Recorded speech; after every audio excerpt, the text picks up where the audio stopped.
Er is nou nog net een soort van te zien, maar hier komt het nije Grand Café in de haven in Jennewaard. In het pand van wat voor hen het Skippershuis wie. We hier natuurlijk de B&B in de haven in Nijst hier wel. En wie kon dit pand keepje? Nou, ik had horeca-ervaring. Remco die had al jaren ondernemer geweest. En wie had met de buren om tafel geweest. En ze wordt wel kwijt. En zij is dat eigenlijk heel simpel kan.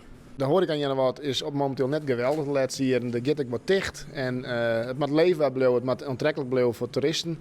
Wie toch van op wat voor manier kunnen we er invulling aan. En een Grand Café vinden we zelf leuk. Maar het past ook heel goed bij het dorp. En dat is ook denk ik wat wij denken dat het dorp nodig had. Onze gasten willen we hier ontbijten litten.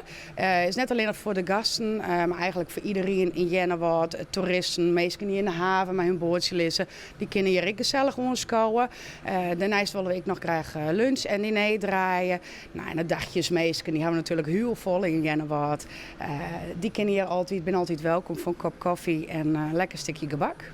Maar voordat het zover is, moet er nog wel heel wat gebeuren. Eigenlijk alleen nog de boetenjaren blijven staan. Het appartementje boven is wel heel kreeg nog. Dat blijft hetzelfde als het nou is. Maar je bent alles nij. Het is veengroen hier, het is wat verzakken. Dus er moet een hele nieuwe betonvliering. Maar alles wordt nij. Het wordt prachtig mooi. Wie hoop je aan per 1 mei weer iepen te gaan. Dat is de stip op de horizon.